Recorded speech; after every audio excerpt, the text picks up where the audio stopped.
யாத்திராமத்தின் புஸ்தகம் 20வது அதிகாரம் 25வது வசனத்தின் அடிப்படையிலே கர்த்தருடைய வார்த்தைகளை நாம் கொஞ்ச நேரம் தியானிப்போம். 25ஆம் வசனத்தில் சொல்லப்பட்டிருக்கிறது, அதன் மேல் உளி இட்டவுடனே அதை அசுசிப்படுத்துவாய். தேவன் விரும்பக்கூடிய பலிபீடம், தேவன் விரும்புகிற ஒரு அற்புதமான பலிபீடம் எது? இங்கு ஆண்டவர் தம்முடைய வார்த்தைகளை, விலையேறப்பெற்ற வார்த்தைகளை ஜனங்கள் நடக்க வேண்டிய விதமாக பகிர்ந்து கொண்டே இருக்கிறார்.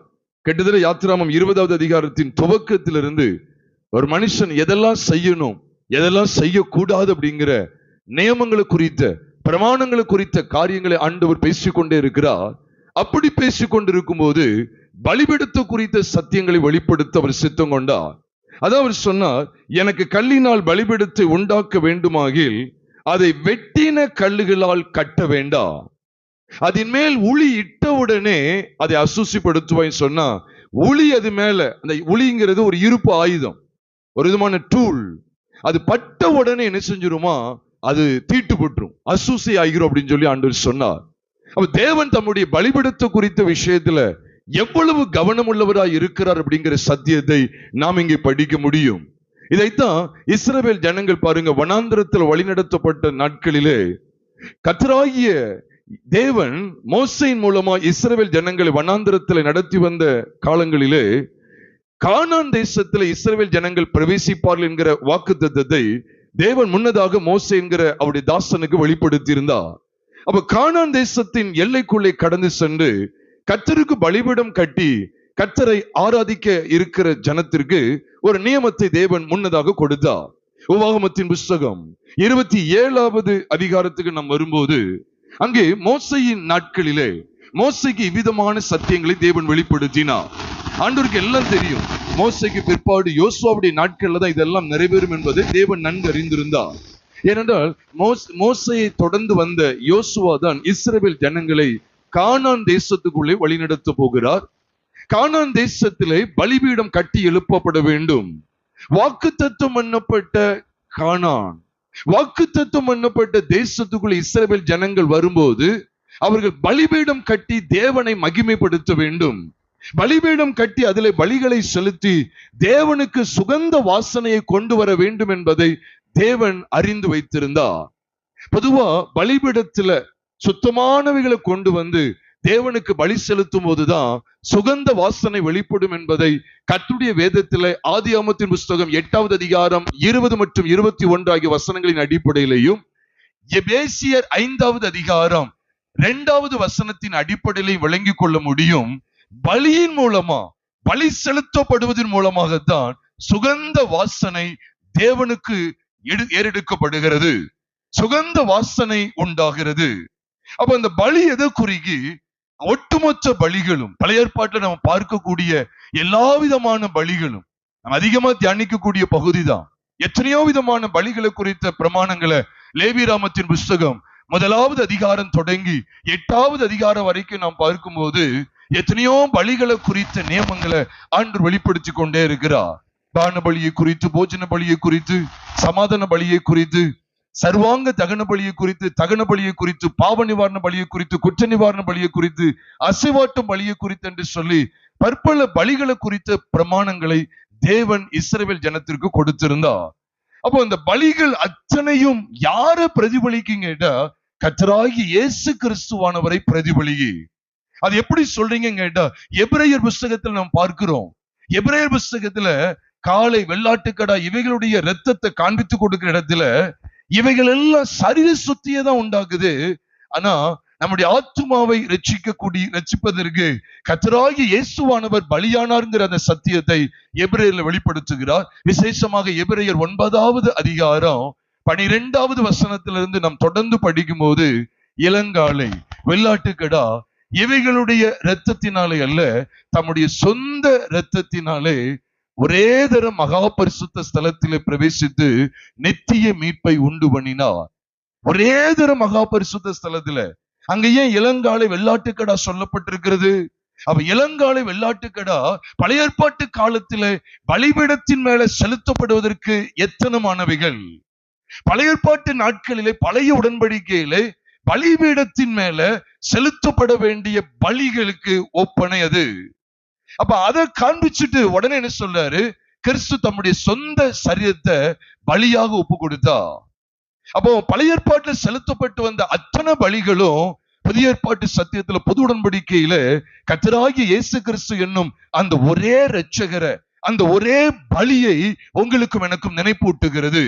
அதனாலதான் அதை தொடர்ந்து நீங்க வாசிக்கும் போது 13ஆம் வசனத்தை பார்ப்பீர்கள் என்றால், அதே எபிரேயர் 9:13 சொல்லுகிறது, அது எப்படி எனில் காளை, வெள்ளாட்டுக்கடா இவைகளுடைய இரத்தமும் தீட்டுப்பட்டவர்கள் மேல் தெளிக்கப்பட்ட கடாரியின் சாம்பலும் சரீர சுத்தி உண்டாகும்படி பரிசுத்தப்படுத்துமானால், சரீர சுத்தி, வெளிப்படையான சுத்திகரிப்பு, இந்த மாம்சத்துல ஒரு விதமான சுத்திகரிப்பு. ஒரு பிரேதத்தை தொட்டு அவன் தீட்டுப்பட்டவன், அதற்கு ஒரு பிராயச்சித்தம் செய்து அவனை உள்ளே கொண்டு வருவதற்கு அவனுக்கு சரீர பிரகாரமான ஒரு சுத்திகரிப்பு உண்டாகுது. சரீர சுத்தி உண்டாகும்படி பரிசுத்தப்படுத்துமானால் வேதம் சொல்லுது. அதை தொடர்ந்து வரக்கூடிய 14வது வசனத்துல எபிரேயர் 9:14, நித்திய ஆவியினாலே தம்மை தாமே பழுதற்ற பலியாக ஒப்பு கொடுத்த கிறிஸ்துவினுடைய இரத்தம் ஜீவனுள்ள தேவனுக்கு ஊழியம் செய்வதற்கு உங்கள் மனசாட்சியை செத்த கிரியைகளை சுத்திகரிப்பது எவ்வளவு நிச்சயம் என்று சொல்லுகிறார். எவ்வளவு நிச்சயம்! அப்ப பாருங்க, பழைய ஏற்பாட்டுக்கால பலிகளை காண்பித்து கொடுத்துட்டு, அப்ப அந்த பலிகள் எல்லாம் பூரணப்படுத்தக்கூடாதவைகள். அவைகள் யாருக்கு நிழலா இருக்கிறது அப்படின்னு சொன்னா, கர்த்தராகிய இயேசு கிறிஸ்துவுக்கு நிழல். அதனாலதான் அதை தொடர்ந்து நீங்க படிச்சீங்கன்னா பைபிள்ல போட்டிருக்கு. அது தொடர்ந்து 15ஆம் வசனத்துல, அந்த முதலாம் உடன்படிக்கையின் காலத்தில் நடந்த அக்கிரமங்களை நிவர்த்தி செய்யும் பொருட்டு அவர் மரணமடைந்து அழைக்கப்பட்டவர்கள் வாக்குத்தத்தம் பண்ணப்பட்ட அந்த நித்திய சுதந்திரத்தை அடைந்து கொள்வதற்காக அவர் புது உடன்படிக்கையின் மத்தியஸ்தராய் இருக்கிறார். அப்போ அழைக்கப்பட்டவர்கள் வாக்குத்தத்தம் பண்ணப்பட்ட நித்திய சுதந்திரம். இப்ப இங்கேயும் பாருங்க, பலிகளை தொடர்ந்து சுதந்திரம் காண்பிக்கப்படுது. பலிகள் சுதந்திரம் எல்லாம் அதுல அட்டாச்சா இருக்கு பாருங்க. அதே போலதான் மோசேக்கு ஆண்டவர் வெளிப்படுத்தும் போது, நீங்க போகிற அந்த யோர்தானை கடந்து போகும்போது, நீங்க அந்த வாக்குத்தத்தம் பண்ணப்பட்ட தேசத்துக்குள்ள பிரவேசிக்கும் போது, நீங்க எனக்கு ஒரு பலிபீடம் கட்டணும்னு சொல்லி சொல்றாரு. சுதந்திரம், பலிபீடம் ரெண்டையுமே ஞாபகம் வச்சுக்கங்க. பலிபீடம், சுதந்திரம் ரெண்டையுமே வெளிப்படுத்துகிறார். அப்ப இந்த பலிபீடம் எப்படி இருக்குன்னு சொல்லி கொடுக்கிறார் சொன்னா, உபாகமம் 27வது அதிகாரத்துக்கு வருவோம்.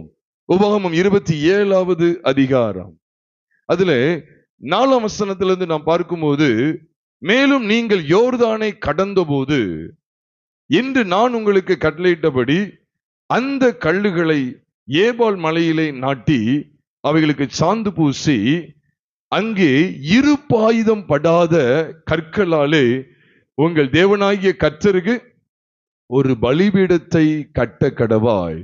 வார்த்தையை நல்லா கவனிச்சுக்கங்க. பலிபீடத்தை கட்ட கடவாய். அதை தொடர்ந்து சொல்லுகிறார், நீ உன் தேவனாகிய கர்த்தரின் பலிபீடத்தை முழு கற்களாலே கட்டி. அதான் சொல்லிட்டார், இருபாயுதம் படக்கூடாது. இருபாயுதம் பட்ட என்ன ஆகும்? செதுக்கலாம். அந்த இருபாயுதம் பட்டுச்சுன்னா பலிபீடத்தை என்ன செய்யலாம்? செதுக்கலாம். ஆனா அவர் சொல்றார், இருபாயுதம் படக்கூடாது. படாத கற்கள், முழு கற்கள், அந்த முழு கற்களாலை கட்டி அதன் மேல் உன் தேவனாகிய கர்த்தருக்கு சர்வாங்க தகன பலிகளையும் சமாதான பலிகளையும் இட்டு உன் தேவனாகிய கர்த்தருடைய சன்னதியில் புசித்து சந்தோஷமாய் இருந்து அந்த கல்லுகளில் இந்த நியாயப்பிரமாணத்தின் வார்த்தைகள் எல்லாம் துலக்கமாய் எழுத கடவா என்று கட்டளையிட்டா. அப்ப இங்க வேதம் சொல்லுது, முழு கற்களால ஒரு பலிபீடத்தை கட்டு, இருபாயுதம் படாத கற்கள். 5ஆம் வசனத்துல சொல்றார், உபாகமம் 27:5, அங்கே இருபாயுதம் படாத கற்களாலே உங்க தேவனாகிய கர்த்தருக்கு ஒரு பலிபீடத்தை கட்டணும். இருபாயுதம் பட்டுட்டுன்னு வச்சுக்கங்களேன், அது பட்ட உடனேயே அசுசி ஆயிரும், அசுசிப்படும், தீட்டுப்படும் என்று அர்த்தம். அதுதான் அங்க யாத்திராமம் 20:25 சொன்னார், அதன் மேல் உளி இட்ட உடனே நீ அதை அசுசிப்படுத்துவாய். ஏன் உளியிட சொல்லல? பலிபீடம் என்று சொல்லும்போது நம் புதிய ஏற்பாட்டு சத்தியத்துல கர்த்தராகிய இயேசு கிறிஸ்துவின் சிலுவையின் மூலமா உங்களுக்கு எனக்கு கிடைக்கிற ரட்சிப்பை குறித்து பேசுகிறது. பலிபீடம் என்று சொல்லும்போது இந்த புதிய ஏற்பாட்டு சத்தியத்துல நமக்கு ஒரு பலிபீடம் உண்டு என்று சொல்லி எபிரேயர் 13வது அதிகாரம் 10வது வசனத்துல வாசிக்கிறோம். நமக்கு ஒரு பலிபீடம் உண்டு என்று சொல்லி இயேசு கிறிஸ்து பலியான விதத்தை 12ஆம் வசனத்துல வெளிப்படுத்தி பேசுகிறார். எபிரேயர் 13:10 நமக்கு ஒரு பலிபீடம் உண்டு. எழுதிருக்க எழுதலையா? எழுதிருக்கு. 10ஆம் வசனத்துல சொல்லிட்டு 11ஆம் வசனத்துல பழைய ஏற்பாட்டு நாட்கள்ல செலுத்தப்பட்டு வந்த அந்த மிருக ஜீவனுடைய உடல் பாளையத்துக்கு புறம்பே தகனிக்கப்படும் என்கிற சத்தியம் காண்பிக்கப்படுகிறது, சுட்டரிக்கப்படும் என்கிற சத்தியம் காண்பிக்கப்படுகிறது. அதை தொடர்ந்து சொல்றார், அந்தபடியே இயேசுவும் நகர வாசலுக்கு புறம்பே பாடுபட்டார் சொல்லி பலிபீடத்தை காண்பிச்சுட்டு இயேசு பலியானார்ங்கிற சத்தியத்தை வெளிப்படுத்தும் போது நமக்கு ஒரு பலிபீடம் உண்டு, அது சிலுவை. அது பழைய மனுஷனுடைய மரணத்தை வெளிப்படுத்துகிறது, பழைய மனுஷனுடைய மரணத்தை வெளிப்படுத்துகிறது. இங்கே நாம் பார்க்கிறோம், கர்த்தருக்கு ஒரு பலிபீடம் தேவை. அந்த பலிபீடம் நம்முடைய பழைய மனுஷனுடைய மரணத்தை காண்பிக்கிறது.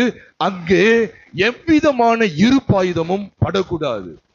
இருப்பாயுதம் படாத கற்கள் அப்படி சொல்லும் போது விளங்கிக் கொள்ளுங்க, அந்த பலிபீடத்துல எந்த மனுஷனுடைய கை வேலைப்பாடும் காணப்படலாகாது. பலிபீடத்தை குறித்த விஷயத்துல தேவன் எவ்வளவு ஜாக்கிரதை உள்ளவரா, எவ்வளவு கவனம் உள்ளவராய் இருக்கிறார் என்று வேதம் காண்பிக்கிறது.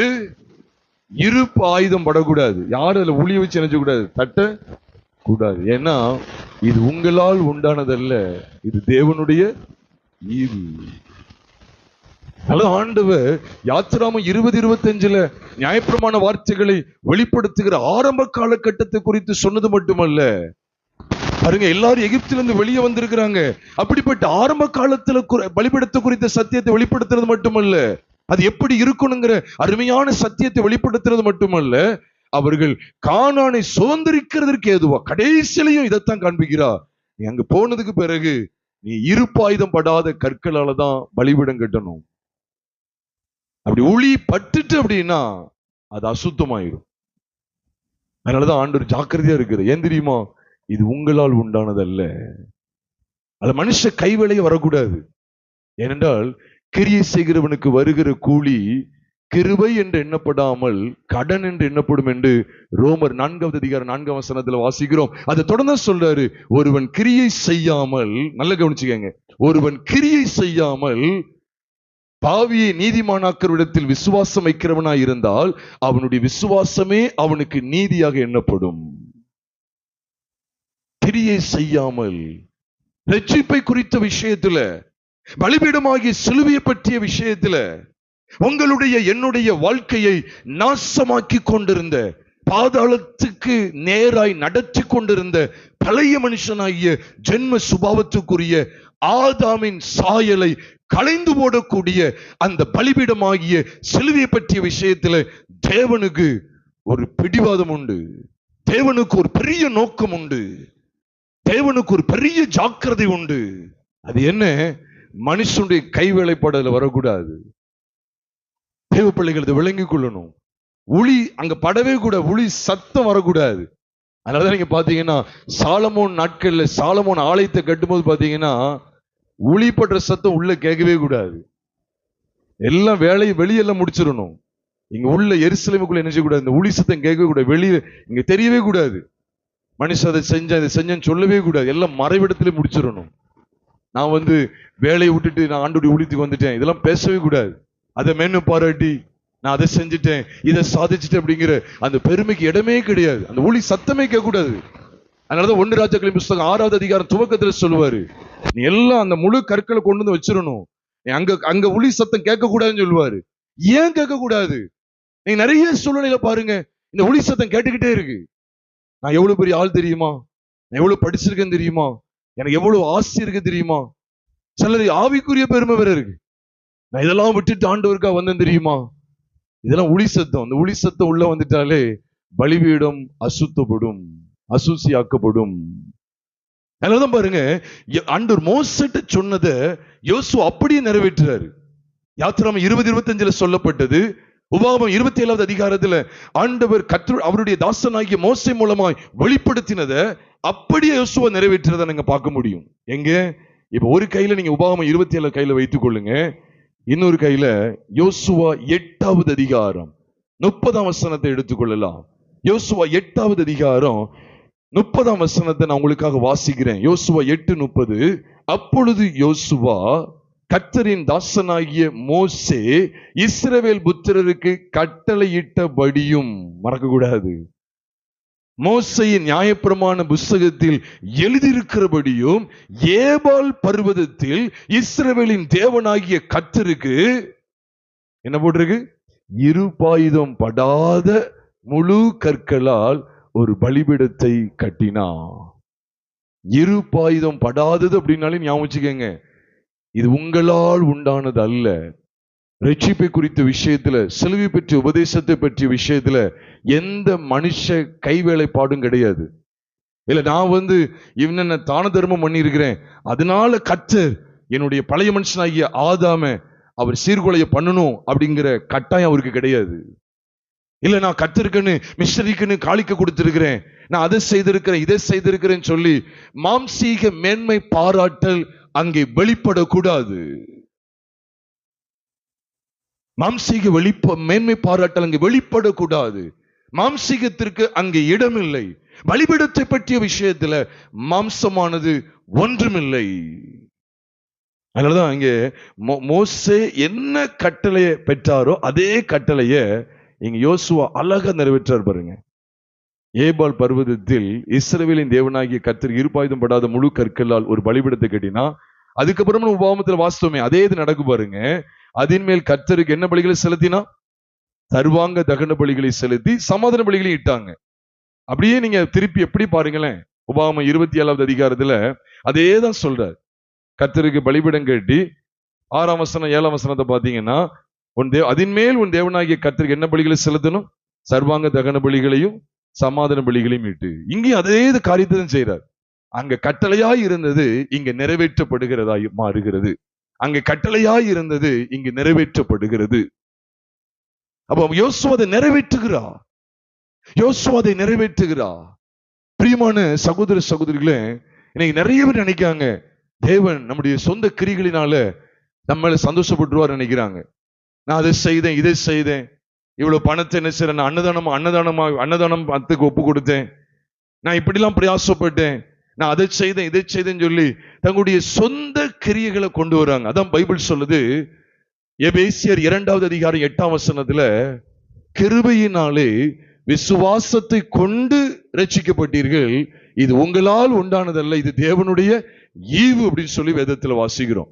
அது சொன்னது மட்டுமல்ல, அதை தொடர்ந்து சொல்றாரு, மாம்சமான ஒருவரும் மேன்மை பாராட்டாதபடிக்கு அப்படி செய்தார். அதனாலதான் தேவனுக்கு ஒரு நோக்கம் இருக்கு. அவருடைய பலிபீடத்தை குறித்து, அவருடைய பலிபீடத்தை இந்த பூமியில எழுப்புகிறதை குறித்த தேவ நோக்கம் என்ன? அதுல ஒளி படக்கூடாது. ஒளியோ சுத்தியலோ இருப்பாயுதான் அதுல படக்கூடாது. இதெல்லாம் என்ன சொல்லுவான் தெரியுமா மனுஷன்? இல்ல நான் அதை செதுக்கினேன், நான் தான் இந்த பலிபீடத்துல என்னுடைய பிரயாசத்தை காண்பித்தேன்னு சொல்லி, என் பிரயாசத்தினாலதான் அங்க பலிபீடம் எழும்பிட்டு, என் சொந்த பிரயாசத்தினால என்னுடைய சாமர்த்தியத்தினாலதான் என்னுடைய பழைய மனுஷனாகிய ஆதாம் மரணத்துக்கு போனான்னு சொல்லி ஒருவரும் பெருமை பாராட்டாதபடிக்கு இது உங்களால் உண்டானதல்ல, இது தேவனுடைய ஈவு. ஆபிரகாம் கர்த்தரை விசுவாசித்தான், அதை அவர் அவனுக்கு நீதியாக எண்ணினார். இந்த மகாமென்மையான வெளிச்சத்துல நிலை கொண்டிருக்க வேண்டும் பிரியமானவர்களே. அது ஏன் ஏபால் மலையில இந்த பலிபீடம் வருது தெரியுமா? ஆண்டவர் கானான் தேசத்துல 2 மலைகளை ஏற்படுத்தி இருந்தார். இந்த மலைகளை குறித்த வெளிச்சங்களை நீங்க எங்கெல்லாம் பார்க்கலாம் தெரியுமா? உபாகமத்தின் புஸ்தகம் 11வது அதிகாரம் 29ஆம் வசனத்துல பார்க்கலாம். இதே உபாகமம் 27வது அதிகாரம் 12, 13 ஆகிய வசனங்கள்ல பார்க்கலாம். ஆண்டவர் 2 மலைகளை குறித்த சத்தியங்களை வெளிப்படுத்துகிறார். அதே கான்செப்ட் தான் யோசுவாவின் புஸ்தகம் 8வது அதிகாரம் 34, 35, 33, 34, 35ல நீங்கள் நானும் பார்க்கலாம். 2 மலைகளை குறித்த பிரமாணம் உண்டு. ஒன்று என்ன தெரியுமா? கெர்சி மலை. ஆசீர்வாதம் கூறப்படும் பொருட்டு கெர்சி மலையில 12 கோத்திரங்கள்ல 6 கோத்திரங்களை ஆண்டவர் நிறுத்தினார். சாபம் கூறப்படும் பொருட்டு ஏபால் மலையில மீதமுள்ள 6 கோத்திரத்தார ஆண்டவர் நிறுத்தினார். இந்த சத்தியங்களை தாராளமா நீங்க படிக்கலாம். மீண்டும் சொல்லுகிறேன், உபாகமம் 11வது அதிகாரம் 29வது வசனம், உபாகமம் 27வது அதிகாரம் 12 மற்றும் 13 ஆகிய வசனங்களெல்லாம் பார்க்கும்போது 12 கோத்திரங்கள்ல 6 கோத்திரத்தார் எங்க நிப்பாட்டார் பாருங்க. விசேஷமா உபாகமம் 27வது அதிகாரம் 12, 13 நீங்க கவனிச்சீங்கன்னா 12ஆம் வசனத்துல பார்க்கிறோம், நீங்கள் யோர்தானை கடந்த பின்பு ஜனங்கள் ஆசீர்வதிக்கப்படும்படி கெர்சேம் மலையில 6 கோத்திரங்கள் நிற்கணுமா. சிமியோன், லேவி, யூதா, இசக்கர், யோசேப்பு, பென்யமீன் என்னும் கோத்திரங்கள் நிற்க வேண்டும். 13 சொல்லுது, சாபம் கூறப்படும் பொருட்டு ஏபால் மலையில் ரூபன், காத், ஆசேர், செபுலூன், தான், நப்தலி என்னும் கோத்திரங்கள் நிற்க வேண்டும். 2 மலைகளை வெளிப்படுத்துறார். பலிபீடத்தை தொடர்ந்த விஷயத்துல 2 மலைகள் காண்பிக்கப்படுகிறது. ஏன் ஏபால் மலையில் இந்த பலிபீடம் வருது தெரியுமா? எனக்குமே கிறிஸ்து சபிக்கப்பட்ட இந்த உலகத்துலதான் நமக்காக பலியானார். சாபம் நிறைந்த உலகம் தெரியுமா? என்னைக்கு இந்த சாபம் பிடிச்சது தெரியுமா? ஒட்டுமொத்த பூமிக்கு சாபம் எப்ப பிடிச்சது தெரியுமா? என்னைக்கு ஆதாம் ஏவாள் தவறு செய்தார்களோ அன்றைக்கு பிடித்து விட்டது. அதனாலதான் ஆதியாகமத்தின் புஸ்தகம் 3வது அதிகாரத்துல தேவனாகிய கர்த்தர் ஆதாமை நோக்கி சொல்லும் போது, உன் நிமித்தம் பூமியானது சபிக்கப்பட்டிருக்கும் சொன்னான். உன் நிமித்தம் பூமி சபிக்கப்பட்டிருக்கும். அப்ப இந்த பாவம் செய்தது நிமித்தமா ஒட்டுமொத்த பூமியும் சபிக்கப்பட்டு விட்டது. ஆனால் கர்த்தராகிய இயேசு கிறிஸ்து கல்வாரி சிலுவை என்கிற பலிபீடத்துல உங்களுடைய என்னுடைய வாழ்க்கையை சீரழித்து வந்த ஆதாம் என்கிற பழைய மனுஷனை மாண்டு போக செய்தாரு. அப்பொழுதுதான் இந்த பூமி சீர்படுகிறது. அதனாலதான் வேதம் சொல்லுது, கலாத்தியர் 3வது அதிகாரம் 13ஆம் வசனத்துல, கலாத்தியர் 3வது அதிகாரம் 13ஆம் வசனம் சொல்லுகிறது, மரத்திலே தூக்கப்பட்ட எவனும் சபிக்கப்பட்டவன் என்று எழுதியிருக்கிறபடி கிறிஸ்து நமக்காக சாபமாகி நியாயப்பிரமாணத்தின் சாபத்திற்கு நம்மை நீங்களாக்கி மீட்டு கொண்டார் என்று எழுதியிருக்கிறது. பிரியமானவர்களே, அதே கான்செப்ட் தான் இங்க கவனிக்கிறோம். இங்கே கெர்சி மலை, ஏபால் மலை. ஏன் ஏபால் மலையில இந்த பலிபீடத்தை கட்ட சொன்னாருங்கிறது உங்களுக்கு தெரியணும். சிலுவை எங்கதான் நாட்டப்படுதுன்னு சொன்னா, சபிக்கப்பட்ட சாப வார்த்தைகள் நிறைந்த சபிக்கப்பட்ட ஜீவியம் காணப்படுகிற இடத்துலதான் அங்கே பலிபீடம் ஏற்படுத்தப்படுகிறது. இது எதுக்கு அடையாளம் என்றால், ஆண்டவர் கெர்சி மலையில பலிபீடத்தை ஏற்படுத்த சொல்லல. கெர்சி மலைக்கு இல்ல, நீதிமான்கள் இல்ல, பாவிகளையே அழைக்க வந்தேன்னு சொல்லி மனம் திரும்ப அழைக்க வந்தேன் என்று கர்த்தராகிய இயேசு கிறிஸ்து சொன்னா. அப்ப எந்த இடத்துக்கு தான் பலிபீடம் தேவை? எந்த மலைக்கு தான் தேவை? ஏபால் மலை. நான் பொதுவாக எப்படி ஞாபகம் தெரியுமா? கெர்சிமா ஏபாலம் செல்லன்னு குழப்பம். நான் இப்படி எனக்கு ஆண்டு கற்றுக் கொடுத்து சொல்றேன். ஏபால் அப்படின்னா ஏசுறதுன்னு வச்சுக்கிடுவேன். என்ன சாபம் கூறுறது, நீ அப்படி ஆயிருவே, நீ இப்படி ஆயிருவே, சபிக்கப்படுவேன்னு சொல்லி சாப வார்த்தைகள். அதனாலதான் கெர்சிம்ங்கிறது கேல வர்றதுனால நான் கொண்டாட்டமா வச்சுக்கிடுவேன். ஏபால் ஏசுறதுனால நான் ஏபால சபிக்கப்படு மறக்கவே வைத்துன்னு சொல்றேன். ஏபால் ஏசுறதுங்கிறதுனால அது சாபம் நிறைஞ்சது, சபிக்கப்பட்டது. அப்ப சபிக்கப்பட்ட உங்களுடைய என்னுடைய ஜீவியத்துக்குள்ள பலிபீடமாகிய சிலுவையை தேவன் வெளிப்படுத்தினார். அந்த சிலுவையை பற்றி அந்த வெளிப்பாடுதான் உங்களுடைய என்னுடைய ஒட்டுமொத்த பாவ வாழ்க்கைக்கும் காரணமான பழைய மனுஷனாகிய ஆதாமை கொன்று போடுகிறது. சிலுவையில மீண்டும் மீண்டும் அழுத்தம் கொடுக்கிறேன், எழுதி போடப்பட்டால் மீண்டும் மீண்டும் அழுத்தம் கொடுக்கிறேன்.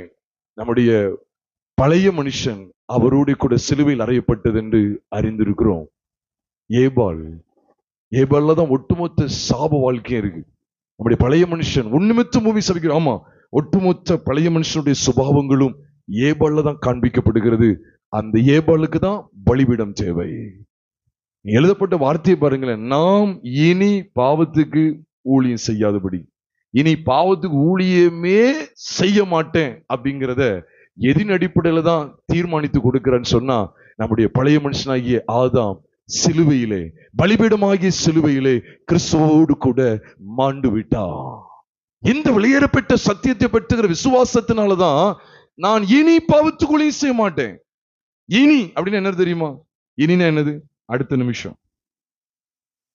இனி அடுத்த நிமிஷம். இந்த நிமிஷம் போச்சுன்னா அடுத்த நிமிஷம். இனினா என்ன தெரியுமா? அடுத்த மணி நேரம். இனினா என்ன தெரியுமா? அடுத்த வேலை. இனினா என்ன? அடுத்த நாள், நாளையிலிருந்து. இனி அடுத்த வாரம், அடுத்து, இப்படி இனி அப்படின்னு சொல்லிட்டாலே இப்ப பேசிட்டு இருக்கிறதுக்கு அடுத்து பாவத்துக்கு நான் ஊழியமே செய்யக்கூடாதுன்னா, நீங்களும் நானும் அறிய வேண்டிய சத்தியம் என்ன? நம்மை பாழாக்கி கொண்டிருக்கிற பழைய மனுஷனாகிய ஆதாம் சிலுவையிலே மாண்டு விட்டா. இந்த மென்மையான சத்தியத்துக்குள்ள நாம் நிலைத்திருக்கும் போதுதான் பிரியமானோல்ல மகா மென்மையான ஆசீர்வாதத்தை சுதந்திரிக்க முடியும். அதனாலதான் ஏபால்ல கர்த்தர் பலிபீடத்தை கொண்டு வந்தா.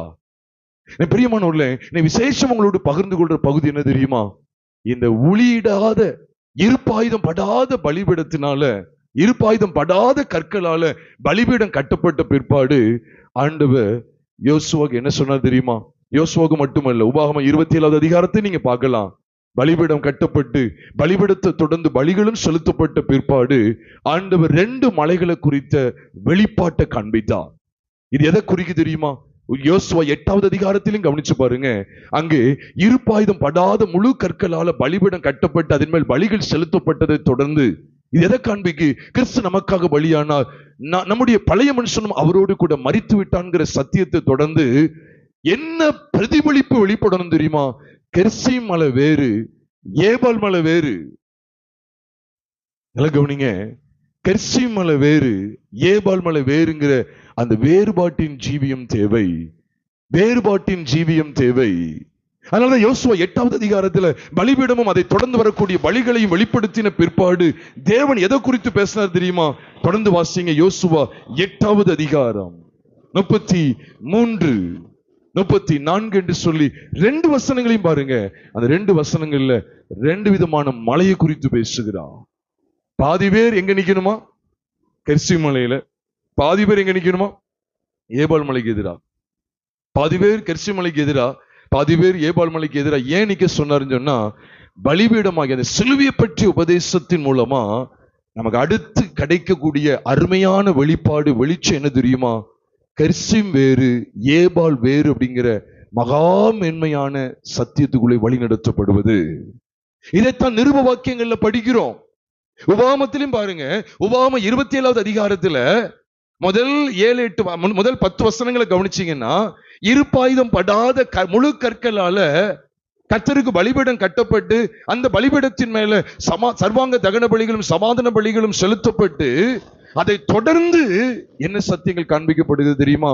கெர்சிம் மலையில பாதி பேர், ஏபால் மலையில பாதி பேர்.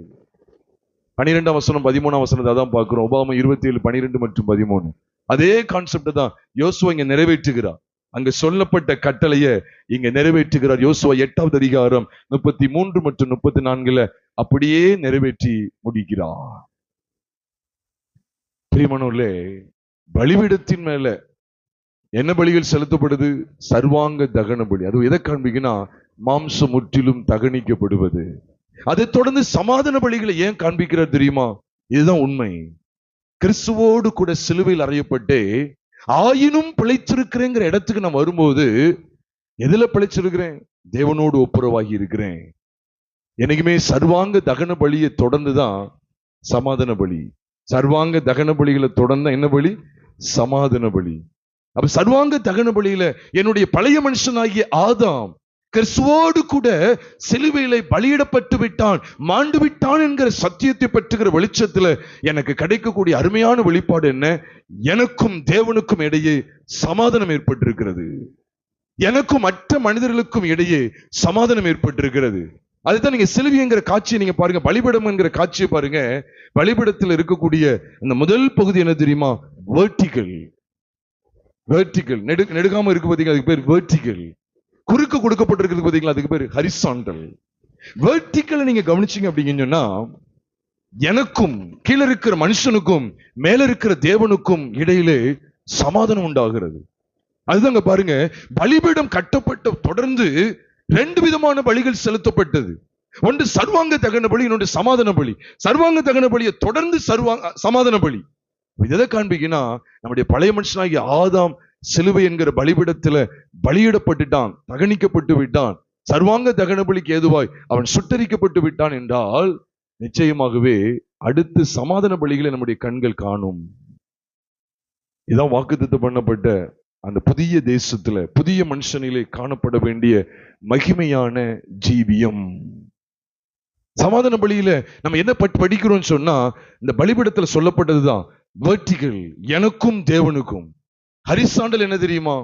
மற்ற சகோதரர்கள், இந்த சைட்ல இருக்கக்கூடிய நமக்கு சைட்ல இருக்கக்கூடியவங்க. வெர்டிகல்ல நமக்கும் தேவனுக்கும், கீழையும் மேலே இருக்கு.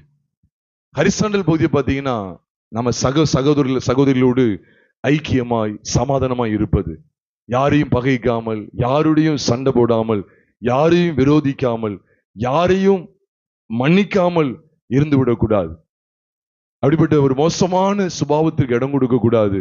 சமாதானத்தை தேவன் எதிர்பார்க்கிறார். சரி, இதை தொடர்ந்து நமக்கு கிடைக்கிற அருமையான வெளிச்சம் என்ன? கெர்சிம் வேறு, ஏபால் வேறு. உண்மையிலே சொல்லட்டுமா, நம்முடைய பழைய மனுஷன் கிறிஸ்துவோடு கூட சிலுவையில் அறையப்பட்டு விட்டான்கிற அந்த சத்தியத்தை பற்றுகிற வெளிச்சத்தை தொடர்ந்து தேவன் அடுத்தடுத்து காண்பிக்கிற அருமையான வெளிப்பாடு என்ன தெரியுமா? இதுதான், கெரிசிம் வேறு, ஏபால் வேறு. இந்த சத்தியத்தை நீங்க இன்னும் டீப்பா, இன்னும் அதிகமா நீங்க அறியணும்னு வாஞ்சித்தீங்கன்னா, நம்முடைய யூடியூப் சேனல்ல பலிபீடமும் அதனை தொடர்ந்து வரும் ஜீவியமும், அதனை தொடர்ந்து வரும் அருமையான ஜீவியமும் அப்படிங்கிற அந்த தலைப்புல நீங்க தாராளமா யூடியூப்ல நீங்க கேட்கலாம். இன்னும் இது தொடர்ந்து அநேக சத்தியங்களை நீங்க தியானிக்கணும்னு நினைச்சீங்கன்னா அந்த சத்தியங்களை கேட்க அன்பாய் நான் கேட்கிறேன். பிரியமானவர்களே, அப்போ ஏபால் வேறு, கெரிசிம் வேறு.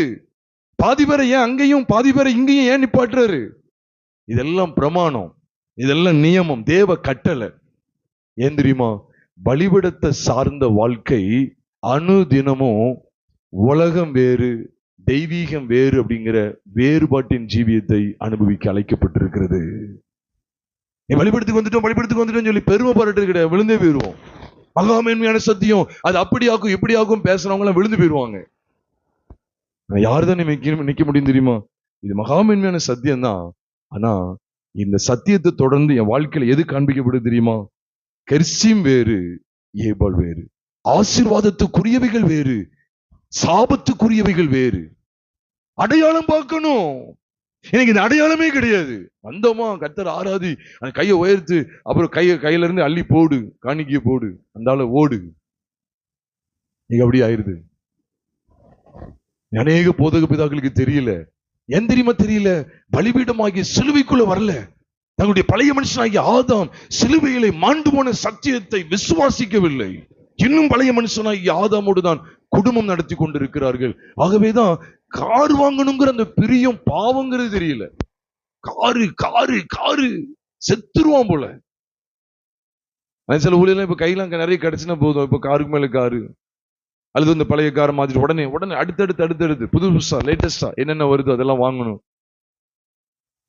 ஏன்னா உனக்கு தெரியல, ஏபால் வேறு, கெரிசிம் வேறுங்கிற வெளிப்பாடு கிடைக்கல. ஏன் சொல்லுங்க? இந்த பலிபீடத்தின் சத்தியத்துக்குள்ள வரல.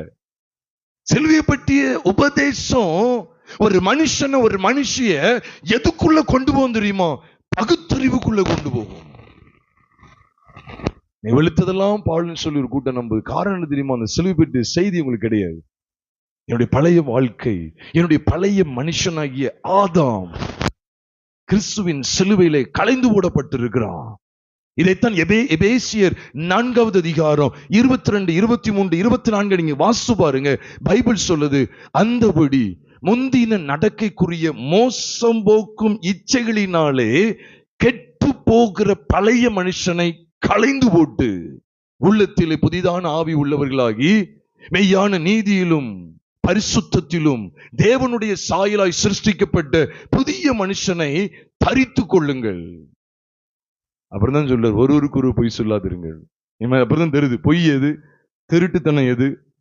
அடுத்தடுத்து பாருங்க, அதுக்கு அடுத்தடுத்து சொல்லுவார். 25, 26, 27 வாசிங்கன்னா, பிசாசுக்கு இடம் கூடாதீங்க, கசப்பு வேற, மன்னிக்கிற சுபாவம் வேற. சொல்றாரா இல்லையா? திருடாமல் நல்லுண்மையை காண்பிக்கணும்னு சொல்லுவார். தனக்கு குறைச்சல் உண்டாகாதபடிக்கு என்ன சொல்ல, நல்லுண்மையை காண்பிக்கணும். பாருங்க, திருடன் திருடாம நல்லுண்மையை காண்பிக்கணும். அப்ப நல்லுண்மை வேறு, திருட்டுத்தனம் வேறு, பொய் வேறு. அவனவன் பொய்யை பேசாம மெய்யை பேச கடன், பிறனுடைய மெய்யை பேச கடன். ஆமா, அது அப்படி வருது பாருங்க. அப்ப பொய் வேறு, மெய் வேறு இருக்குதா இல்லையா? எதை தொடர்ந்து? பழைய மனுஷனை, கெட்டு போகிற பழைய மனுஷனை களைந்து போட்டு உள்ளத்திலே புதிதான ஆவி உள்ளவர்களாய். அப்ப புதிய மனுஷனை தரித்துக் கொள்ற ஸ்தானம் வருது பாருங்க. அப்ப பலிபீடமாகி சிலுவை பற்றிய செய்தி ஒரு மனுஷ எதுக்குள்ள நடத்துது அப்படின்னு கேட்டா, வேறுபாட்டின் ஜீவித்துக்குள்ள நடத்துது. அதுதான் பழைய ஏற்பாட்டுல காமிச்சிட்டாரு. கெரிசிம் வேற, அது ஆசீர்வாதத்துக்குரியது. அப்ப ஆண்டு என்ன சொல்ல வர்றது தெரியுதா? நீ பலிபீடம் வந்தாச்சு, பலிகளை செலுத்தியாச்சு, ரைட், அதோட நிக்க கூடாது. இதனுடைய பிரதிபலிப்பு என்ன தெரியுமா? அவரே சொல்றார், what's the reflection of being dead, of the experience of being dead with Christ. கிறிஸ்துவோடு கூட மரிச்சிட்டோம் அப்படிங்கிறதுனுடைய பிரதிபலிப்பு என்ன அப்படின்னு சொன்னா, பாருப்பா அப்படின்னு சொல்றாரு. பலிபீடத்தை பாத்தீல்ல, பலிகளை செலுத்துறத பாத்தீல்ல, நீ அடுத்து பார்க்க வேண்டியது என்ன தெரியுமா? உன் இதுல பாதி பேரை கெரிசிமுக்கு எதிராக நிக்க வைக்கிறேன், கெரிசிம் மலைக்கு எதிராக நிக்க வைக்கிறேன். இன்னும் பாதி பேர் இருக்காங்க பாரு, அவங்களை எங்க நிக்க வைக்கிறேன் தெரியுமா? ஏபால் மலைக்கு எதிர்ப்புறமா நிக்க வைக்கிறேன். இதைத்தான் அங்க சொல்லிட்டார். உபாகமம் 27வது அதிகாரம் 12-13. எதுக்காக அந்த வேறுபாடை காமிக்கிற? சும்மா பலிபீடத்துக்கு வந்துட்டேன், சிலுவை பெட்டிய செய்தி கிடைச்சிட்டுன்னு சொல்லி சும்மா துள்ளி குதிக்கிறதுனால கிடையாது. ஜெயமுள்ள வாழ்க்கை வாழ முடியாது. இந்த சத்தியனை எதுக்குள்ள நடத்தணும் தெரியுமா? சினிமா நாடகம் வேறு, வேத வாசிப்பு ஜெபம் வேறு, கிறிஸ்தவ ஜீவியம் வேறு, பேலியாளின் ஜீவியம் வேறு. அதனாலதான் அப்போஸ்தலன் பவுலுக்கு இந்த வெளிச்சம் கிடைச்சனாலதான் 2 கொரிந்தியர் 6வது அதிகாரத்தில் இது குறித்து பேசினார். 2 கொரிந்தியர் 5வது அதிகாரத்துல கிறிஸ்துவின் சிலுவை குறித்து, பலிபீடத்தை குறித்து பேசிக்கிட்டே இருக்கிறாரு. நீங்க தாராளமா பார்க்கலாம். 2 கொரிந்தியர் 5வது அதிகாரத்துல என்ன சொல்லப்பட்டிருக்கு? கிறிஸ்துவின் அன்பை நெருக்கி ஏவுகிறன்னு சொல்றாரு 14ஆம் வசனத்துல. அதை தொடர்ந்து வாசிக்கும் போது எல்லாருக்காக அவர் மரித்திருக்கிறான்னு சொல்றாரு. அவர் பிழைத்திருக்கிறார், மரித்திருக்கிறார். எவ்வளவு அழகா சொல்றாரு. அதை தொடர்ந்து சொல்றாரு, ஒருவன் கிறிஸ்துவுக்குள் இருந்தால் புது சிருஷ்டியா இருக்கிறான், பழையவைகள் ஒளிந்து போயின, எல்லாம் போய் தாயினே. அதுக்கப்புறம் பாருங்க, ஒப்புரவாதலின் ஊழியத்தை தந்தார். அதை தொடர்ந்து ஒப்புரவாதல் சமாதான பலிகள் செலுத்தப்பட்டாயிட்டு. 21ஆம் வசனத்துக்கு வந்தீங்கன்னா, நாம் அவருக்குள் தேவனுடைய நீதியாகும்படிக்கு பாவமறியாத அவரை நமக்காக பாவமாக்கினா 5ஆம் அதிகாரம் முடியுது. பலிபீடத்தை பற்றிய சத்தியம் வெளிப்படுத்திட்டு 6ஆம் அதிகாரத்துல வெளுன்னு வெளுக்காரு. எதெல்லாம் கரிசியும் எதெல்லாம் ஏபால்னு பாரு. அந்நிய நுகத்திலே அவிசுவாசியுடனே பிணைக்கப்படாதிருப்பாயாக.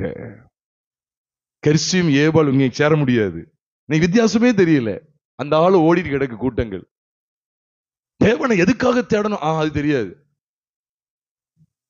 அது கூட சொல்றாரு, ஒளிக்கும் இருளுக்கும் ஐக்கியம் ஏது, நீதிக்கும் அநீதிக்கும் சம்பந்தம் ஏது, கிறிஸ்துடனே பேலியாளுக்கு இசைவேது, விக்கிரங்களுக்கும் தேவனுடைய ஆலயங்களுக்கும் சம்பந்தம் ஏது.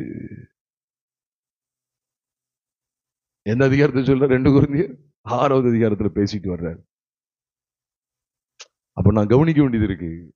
2 கொரிந்தியர் 5ஆம் அதிகாரத்துல பலிபீடத்தை குறித்த சத்தியம், நம்ம பாவமறியாத அவரை நமக்காக பாவமாக்கினா, அப்படி மரணத்தை பற்றுகிற விசுவாசத்தினால நாம் தேவனோடு ஒப்புரவாயிட்டோம், எல்லாம் மேன்மை.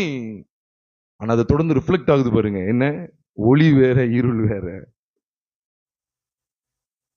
பேலியல் வேற, கிறிஸ்து வேற, நீதி வேற, அநீதி வேற. அந்த வேறுபாட பாருங்க. நான் அதை பார்க்கணும். என் வாழ்க்கையில, அனுதின வாழ்க்கையில நான் பார்க்கணும். சபிக்கப்பட்டவைகள் வேறு, ஆசீர்வதிக்கப்பட்டவைகள் வேறு. கெர்சி மலை வேறு, ஏபால் மலை வேறு. ரெண்டையும் பிரிச்சு காமிக்கிறாரு. எவ்வளவு மகா மேன்மையான வெளிப்பாடு பாருங்க.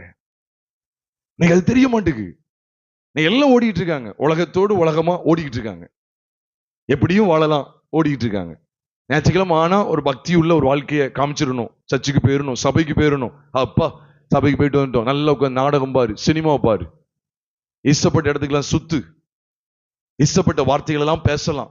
ஞாயிற்றுக்கிழமை அங்க ஒரு 1.5 மணி நேரம் 2 மணி நேரம் மட்டும் அமைதியா பவ்யமா இருந்தா போதும். மற்றபடி இஷ்டத்துக்கு வாழலாம்னு சொல்லி வாழ்ற வாழ்க்கை பலிபீடத்தோடு சாராததுனால அந்த ஜீவியத்துக்கு கெர்சி மீது ஏபாளுதுங்கிற வேறுபாடு தெரியல.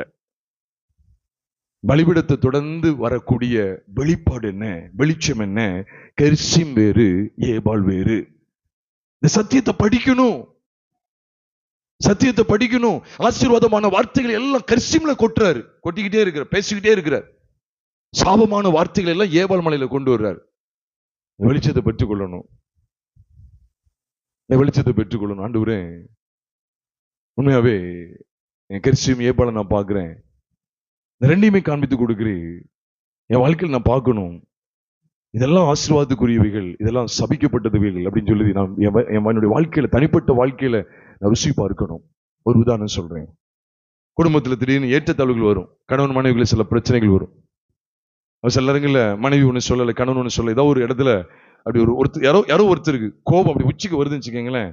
அப்ப நான் அந்த வெளிச்சத்தை பார்க்க வேண்டியது இருக்கு. ஐயோ, நான் ஏபால் மலையில போய் நிக்கிறேன், ஏபால் மலைக்கு நான் போக கூடாதே, நான் தாழ்ந்து போலாமே, என்கிட்ட முழு உரிமை இருக்கு, என் பக்கத்துல நியாயம் இருக்கு, இல்ல நான் ஏன் ஏபால் மலைக்கு போகணும்? கோபப்பட்டு, எரிச்சலுக்கு இடம் கொடுத்து, பெருமைக்கு இடம் கொடுத்து, அப்படியே ஒரு விதமான மூர்க்கத்துக்கு இடம் கொடுத்து, ஒரு விதமான கசப்புக்கு இடம் கொடுத்து, நான் ஏன் ஏபால் மலைக்கு போகணும்? எங்க வந்துடலாம்? கெர்சிம்ல நிக்கலாம். இது எதை காண்பிக்கினா, கிறிஸ்துவோடு கூட நான் பலியாகிட்டேன், கிறிஸ்துடனே கூட மரித்தேன், கிறிஸ்துடனே கூட சிலுவையில் அறையப்பட்டேன், ஆயினும் பிழைத்திருக்கிறேன். இனி நான் அல்ல. பாத்துக்கங்க, பலிபீடத்து குறித்த சத்தியம் எதை கொண்டு வருதுன்னா, இனி ஏபால் அல்ல, இனி நான் அல்ல, ஆதாம் என்கிற அந்த சாபத்துக்குரிய வாழ்க்கை அல்ல.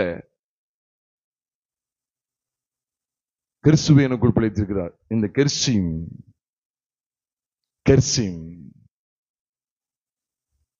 ஏபால் அல்ல, கெர்சிம்.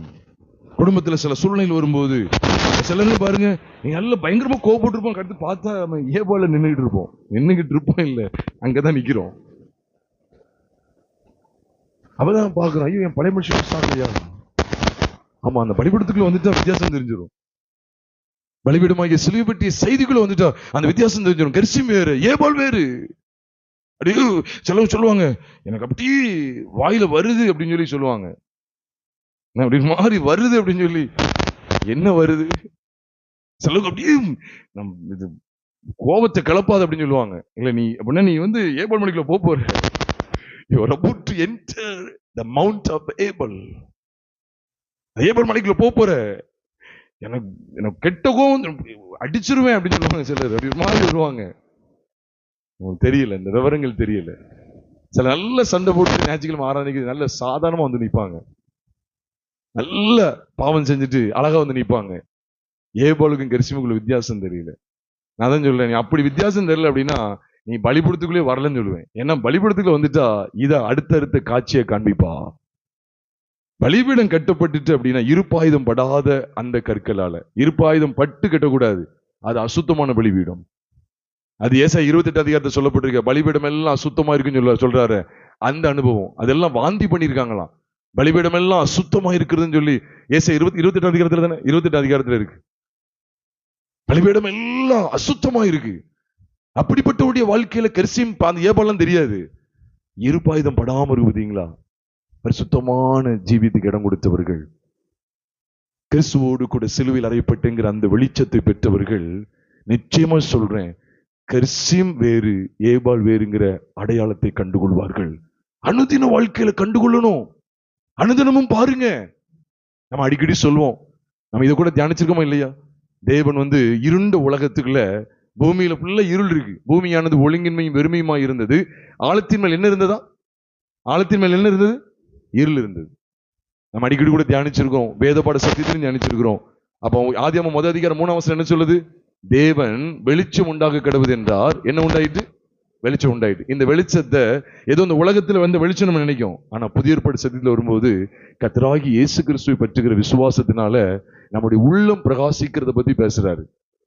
2 கொரிந்தியர் 4வது அதிகாரம் 4வது வசனத்தை மன்னிக்கவும் 6ஆம் வசனத்தை பாத்தீங்கன்னா, 4ஆம் வசனத்துல இப்படி போட்டிருக்கு, தேவனுடைய சாயலா இருக்கிற கிறிஸ்துவின் மகிமையான சுவிசேஷத்தின் ஒளி அவிசுவாசிகளுக்கு பிரகாசமா இராதபடிக்கு இப்பிரபஞ்சத்தின் தேவனானவன் அவருடைய மனதை என்ன செஞ்சானா? குருடாக்கிட்டான். இப்ப இருள் வந்துட்டு, மனது குருடாயினால என்னது? இருள். குருடாட்டனால இருள். பிரகாசமா இராதபடிக்கு அவருடைய மனதை குருடாக்கினான். சரி, இப்ப 6ஆம் வசனத்துக்கு வந்தீங்கன்னா அதே 2 கொரிந்தியர் 4:6 சொல்லுது, இருளிலிருந்து வெளிச்சத்தை பிரகாசிக்க சொன்ன தேவன். இப்ப நீங்க பாஸ் பண்ணி வச்சுக்கோங்க, கொஞ்சம் பாருங்க.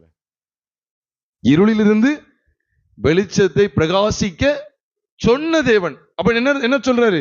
இருள்ல இருந்துட்டு வெளிச்சம் பிரகாசிக்கட்டும், வெளிச்சம் உண்டாகட்டும் சொன்னாராம். எங்க சொன்னாரு? சத்தமா சொல்லுங்க. ஆதியாகமம் 1வது அதிகாரம் 3ஆம் வசனத்துல. அதுதான் அந்த வெளிச்சம் ஒரு கிடைக்கும். சிருஷ்டிப்பின் துவக்கத்தை குறித்த அருமையான வெளிப்பாடு அப்போஸ்தலனாகிய பவுலுக்கு கிடைக்கிறது. இருளிலிருந்து வெளிச்சத்தை பிரகாசிக்க சொன்ன தேவன் இயேசு கிறிஸ்துவின் முகத்தில் உள்ள தமது மகிமையின் அறிவாகிய ஒளியை தோன்ற பண்ணும் பொருட்டாக. பாத்துக்கங்க, அந்த வெளிச்சம் உலகத்தில் உண்டாகுது, இங்க உள்ளத்தில் உண்டாகுது. இயேசு கிறிஸ்துவின் முகத்தில் உள்ள தமது மகிமையின் அறிவாகிய ஒளியை தோன்ற பண்ணும் பொருட்டாக எங்கள் இருதயங்களில் பிரகாசித்தார் அப்படின்னு சொல்லி சொல்றாரு. அப்ப நல்ல பாயிண்ட குறிச்சுக்கங்க. அப்ப இயேசு கிறிஸ்துவை அறிகிற அறிவு, அவரை இந்த பூமிக்கு கொடுத்து, அவரை பலியாக ஒப்பு கொடுத்து, அவருடைய பலியில என்னுடைய பழைய மனுஷனாகிய ஆதாம் பலியாகி விட்டான் என்கிற சத்தியத்தை வெளிப்படுத்தி வெளிச்சத்தை தந்துட்டாரு. சரி, அதோடு நின்றுட்டாரா? ஆண்டு வெளிச்சத்தை உண்டாக்கிட்டு அடுத்து என்ன செஞ்சார்? உடனே பறவைகளை படைக்க போயிட்டாரா? அல்ல மிருக ஜீவன்களை படைக்க போயிட்டாரா? ஆகாய விரிவு எங்கேயும் போகல. அடுத்த ஆண்டு செஞ்ச என்ன தெரியுமா? இருளையும் வெளிச்சத்தையும் வெவ்வேறாக பிரித்தா. வெளிச்சம் உண்டாக கடவுது. ஆமா, பலிபீடத்தின் மூலமா எனக்கு வெளிச்சம் கிடைச்சிட்டு, சிலுவை என்கிற பலிபீடம் என்கிற சிலுவையை பற்றிய செய்தியை பற்றுகிற விசுவாசத்தினாலே இருளடைந்த என் வாழ்க்கை இப்பொழுது வெளிச்சத்துக்கு வந்து விட்டது. அதுக்கப்புறம் தேவன் செய்கிற நடவடிக்கை என்ன தெரியுமா? வெளிச்சத்தை படைச்சிட்டு வெளிச்சத்தை உண்டாக்கிட்டார். ஆமா, பலிபீடமாகிய சிலுவை மூலமா, சிலுவையில தம்முடைய ஒரே பேரான குமாரனை ஒப்பு கொடுத்ததன் மூலமா, அவர் நமக்காக பலியானதன் மூலமா, அவருடைய பலியில நம்முடைய பழைய மனுஷனாகிய ஆதாம் மரித்து போனது நிமித்தமாய் வெளிச்சம் நமக்குள்ள வந்துட்டு. Very good. அதுக்கப்புறம் அடுத்தடுத்து ஓடிடக்கூடாது. 4ஆம் வசனத்துல பாக்குறோம், ஆதியாகமம் 1:3 வெளிச்சம் உண்டாக்கிடும் சொன்னார். வெளிச்சம் அடுத்து 4ஆம் வசனத்துல போட்டிருக்கு, வெளிச்சம் நல்லது என்று தேவன் கண்டார். அப்படி என்ன செஞ்சாரோ? இருளையும் வெளிச்சத்தையும் சதமா சொல்லுங்க வெவ்வேறா பிரிக்கிறார். கெர்சீமையும் ஏபாளையும் ஆண்டவர் வெவ்வேறாக பிரிக்கிறார். அப்படி வாழ்க்கையில பாக்குறீங்களா? இதை பார்க்க தவறிட்டோம் அப்படின்னா பலிபீடம் இல்லைன்னு அர்த்தம். சிலுவை பற்றி உபதேசம் அங்க கிடையாது அர்த்தம். நீங்க யாரா இருந்தாலும் சரி, நானா இருந்தாலும் சரிதான், இதை பார்க்கல அப்படின்னா இன்னைக்கு சில ஈஸியா இஷ்டத்துக்கு பேசிடுறாங்க. தாட் போட்டு பயங்கரம் பேசிடுவாங்க. ஆனா உணர்வே கிடையாது. இப்படிலாம் பேசக்கூடாதுங்கிற உணர்வு கிடையாது. அதான் உணர்வில்லாதவருடைய இருதயம் இருளடைந்ததுன்னு சொல்லி ரோமர் 1 வாசிக்கிறோம். இந்த உணர்வற்ற இருதயம் எதுலதான் காணப்படும்னா பலிபீடம் இல்லாத வாழ்க்கையில தான் காணப்படும். அதான் பவுல் சொல்லிட்டார், கிறிஸ்துடனே கூட சிலுவையில் அறையப்பட்டேன். சரி, கிறிஸ்துவின் சிலுவைங்கிற அந்த பலிபீடத்தை பற்றி கொண்டுட்டீங்க, அதுல பலி செலுத்தப்படுறதை பற்றி கொண்டுட்டீங்க. ஆமா, கிறிஸ்துடனே கூட சிலுவையில் அறையப்பட்ட அதோட அர்த்தம் என்ன? ஆமா, அங்க பலி நடந்துட்டு. அதை தொடர்ந்து என்ன? இனி நான் அல்ல, இந்த ஏபால் அல்ல, சாபம் நிறைந்த அந்த பழைய மனுஷனுடைய ஜீவியம் அல்ல, சாபம் நிறைந்த பழைய மனுஷனுடைய தன்மை அல்ல, சாபம் நிறைந்த பழைய மனுஷனுடைய சுபாவங்கள் அல்ல, ஏபால் அல்ல, கெர்சீம் எனக்குள் பிழைத்திருக்கிறது. கிறிஸ்துவே எனக்குள் பிழைத்திருக்கிறார். இந்த வெளிச்சம் வேணும் பிரியமானவர்களே. அதுதான் பலிபீடத்தை தொடர்ந்து வரக்கூடிய அல்லது வெளிப்படக்கூடிய அற்புதமான ஜீவியம்.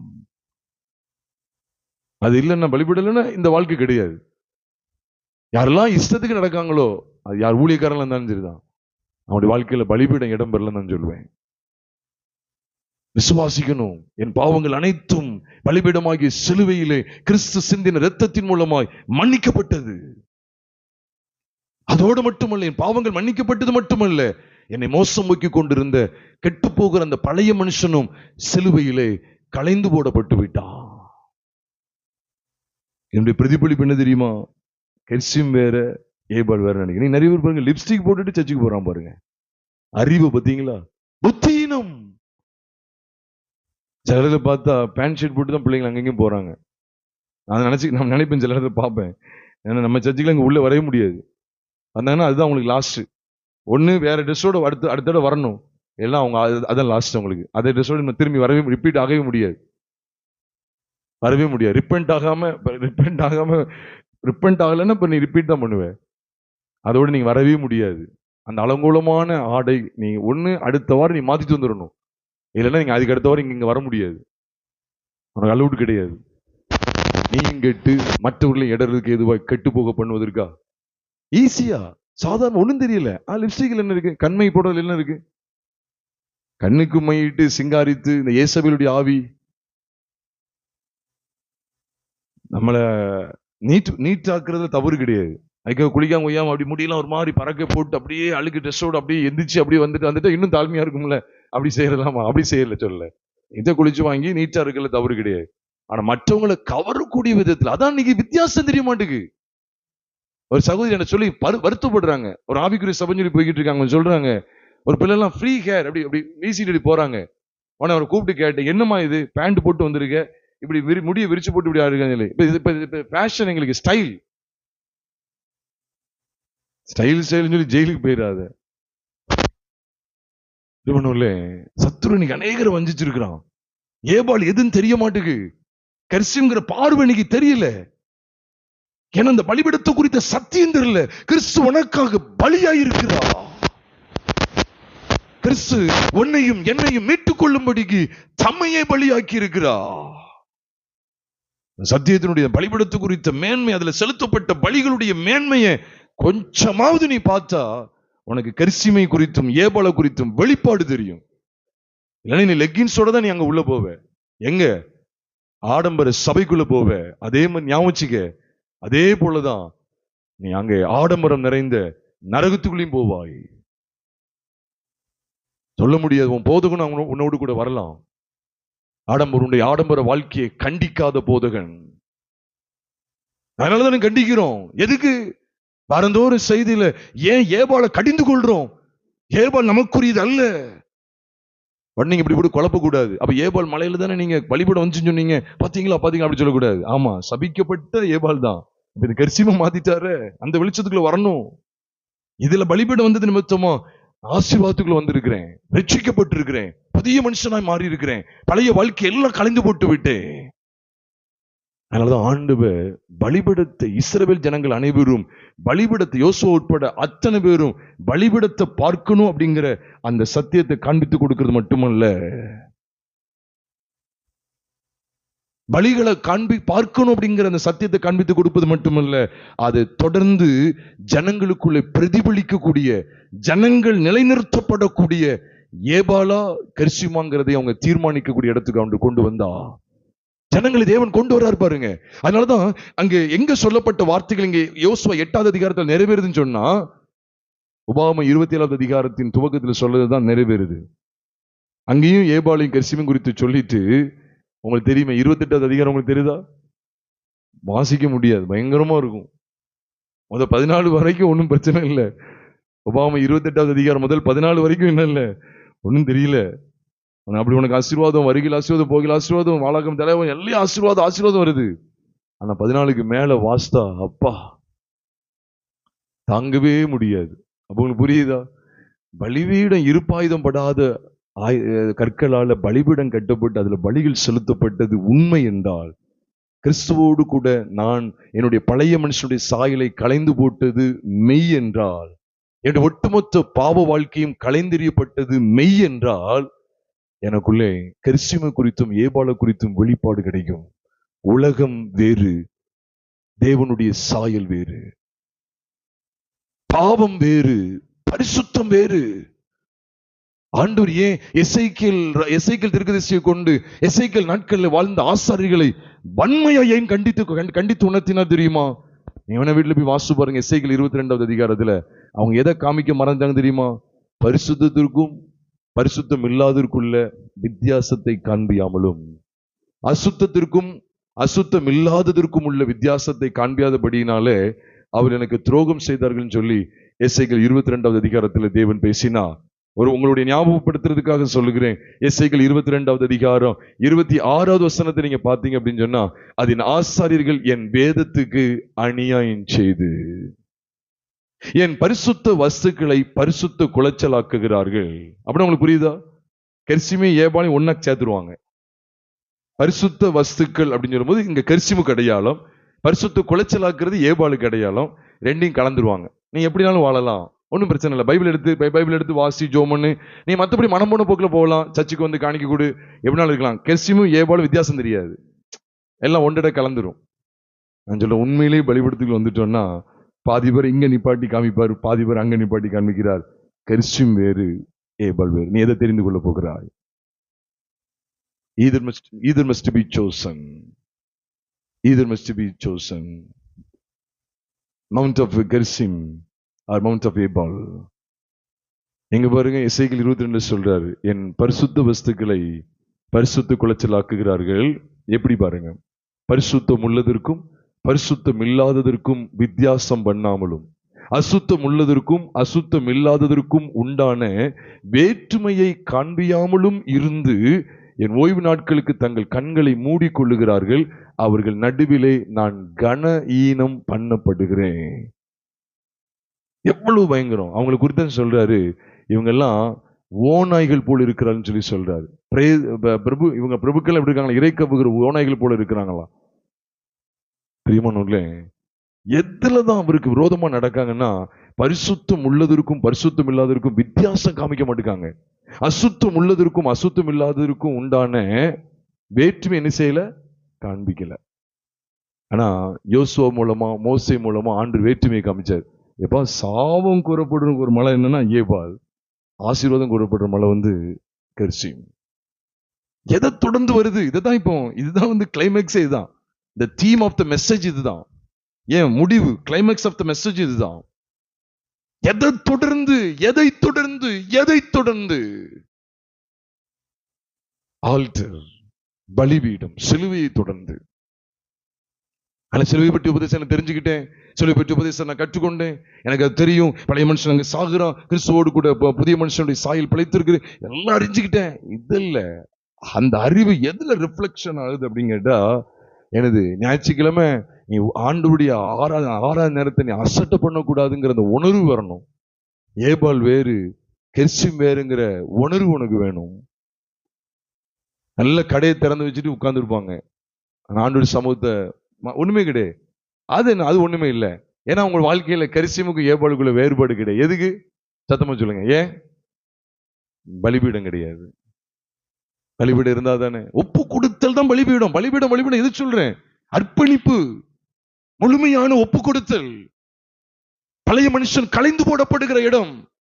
பழைய மனுஷனை அங்க மாட்டிட்டாரு பாருங்களேன். ரொம்ப சிம்பிளா சொன்னா, இங்க ஒட்டி இருந்த மனுஷனை அவரோடு ஒட்டிட்டாரு. எவ்வளவுதான், வெரி சிம்பிள்.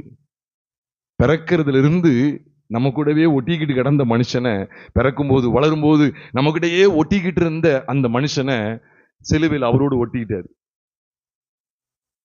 அவரோடு ஒட்ட வச்சுட்டாரு. அவ்வளவுதான், வெரி சிம்பிள். பழைய மனுஷனுடைய முடிவு சிலுவையில் இருக்கு. அந்த வெளிச்சத்துக்குள்ள நான் வர வர வர எவ்வளவு மகிமையான ஒரு சத்தியம் வெளிப்படுது பாருங்க. ஒரு உதாரணத்துக்கு சொல்றேன். நீங்க ஒருவேளை நமக்கு தெரிஞ்சது சொல்ல இப்படிதான் சொல்ல வேண்டியது இருக்கு. டிமார்ட்டோ, வேலைவரை ஹைப்பரோ அல்ல கண்ணாசிலுக்கு போகும்போது நிறைய விதமான சாரீஸ் அப்படி போட்டு விடுவாங்க. அல்ல விதமான ட்ரெஸ் ஆண்களுக்கோ பெண்களுக்கோ போடுவாங்க. அதுல அப்படியே இந்த கண்ணாடி மாதிரி மின்னும் பார்த்தீங்களா, பாக்கே எல்லாரும் அப்படியே எல்லாருடைய அட்ராக்ஷனை இழுக்கக்கூடிய அளவுக்கு அப்படியே ட்ரெஸ் இருக்கும் பார்த்தீங்களா. அது அப்படியே கண் அங்க போய் அப்படி கை நீளுச்சுக்கங்களேன், ஏபால தான் தெரிந்து கொள்றாங்கன்னு அர்த்தம். சிலருக்கெல்லாம் பாருங்க, இப்ப இங்கெல்லாம் கையில இது கிடையாது. ஒரு பொண்ணு வந்து சொல்றா, இங்க கையில இது கிடையாது. எது? இங்க கையில எதுவும் கிடையாது. டிஷர்ட் போடுறது, பேண்ட் டிஷர்ட் போட்டு, அது வந்து பவுனு உடம்பா இருக்கிறா. இங்க கையில எல்லாம் வலை, சில கை இருக்காதுன்னு நினைங்க, கையில வலை அப்படி உள்ளது, கை தருது. வந்து கேட்கிறா, நான் பிரசங்கம் பண்ணலாமா? நம்ம கூட்டத்துல வந்து நான் பிரசங்கம் பண்ண விடுவீங்களா என்ன? நான் பிரசங்கம் பண்ணட்டுமா அப்படின்னு கேட்கா. அங்க வந்திருக்கிற அவ்வளவு பேருக்கு இவன் மட்டும்தான் இடரல். பாத்துக்கங்க. அப்படி வந்து நின்றுட்டு பிரசங்கம் பண்ணலாம் கேட்டா, என்ன நீ யாரு அப்படின்னு கேட்க. நான் பைபிள் காலேஜ் படிச்சிருக்கேன். பைபிள் காலேஜ் படிப்பு அந்த சர்டிபிகேட் குப்பையில தான் கொண்டு போடணும். நீ பைபிள் காலேஜ் படிச்ச லட்சணமா இது? ட்ரெஸ் ஒழுங்கா போடு. மைக்கு பிடிக்க வர்றது பாருங்க. நான் பிரசங்கம் பண்ணட்டுமா? வந்தோடனே நான் யாரு என்ன ஒண்ணும் சொல்றது இல்ல, பிரசங்கம் பண்ணட்டுமா அப்படிங்க. ஏன்னா சென்னையில எப்படி சொந்தாட்டாங்க. சென்னையில் அப்படி இப்படி இருக்கலாம்.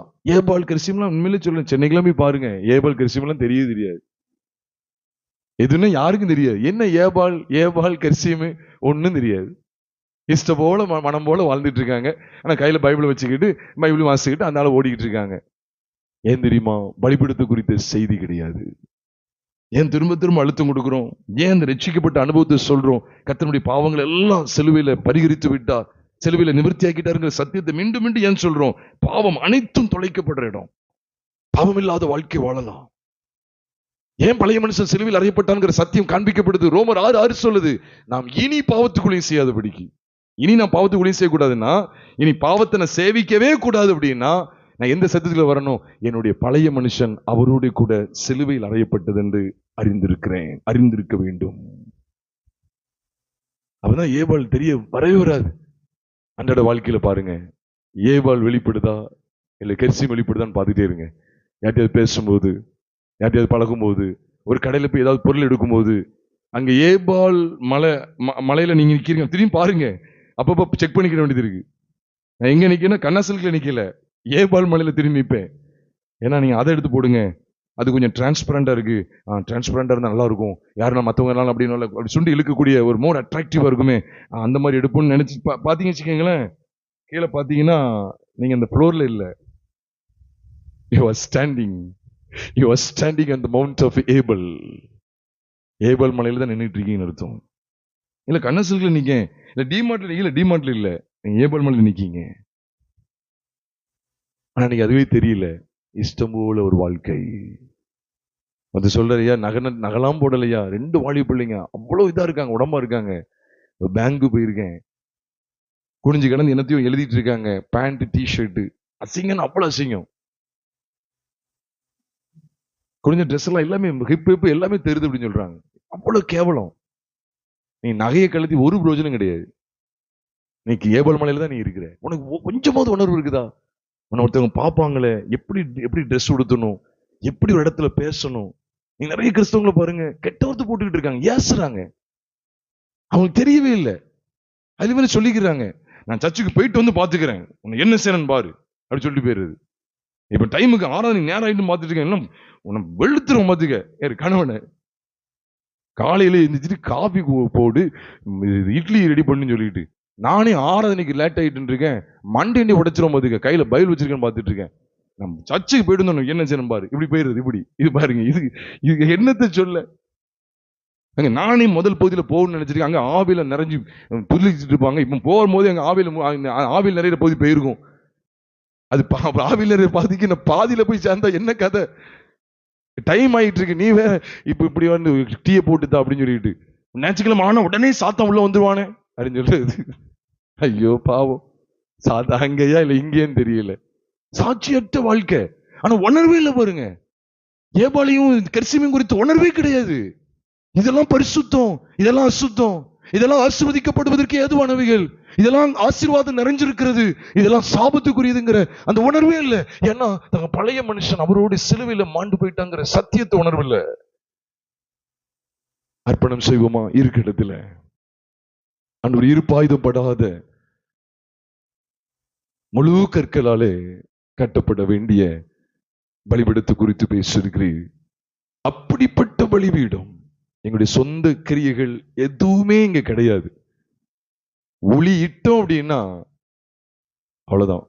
ஒளி இட்டால் நீ அதை அசூசிப்படுத்துவாய். நீ ஒளி இட்ட உடனே, யாத்திராமம் 20:25 சொல்லுது, அதன் மேல் ஒளி இட்ட உடனே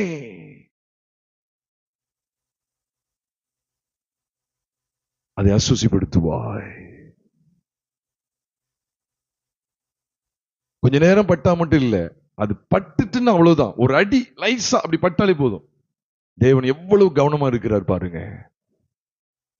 இது உங்களால் உண்டானதல்ல. ஒரு இம்மி அளவு கூட, ஒரே ஒரு அடி சுத்தி வச்சு அடிச்சேன், ஒரு ஒளியை வச்சு லேசா அடிச்சேன் இல்ல, துளி அளவு கூட இது உங்களாலும் என்னாலும் உண்டானதல்ல. தேவனுடைய ஈவு எவ்வளவு பெரிய ஸ்லாக்கியம். எத்தனையோ பேருக்கு கிடைக்காத மாபெரும் ஸ்லாக்கியத்தை நாம் கண்டடைந்திருக்கிறோமே. நம்முடைய அனைத்து பாவங்களும் மன்னிக்கப்பட்டது. கிருபையினாலே விசுவாசத்தை கொண்டு அந்த ரட்சிப்பை நாம் சுதந்திரித்துக் கொண்டோம்.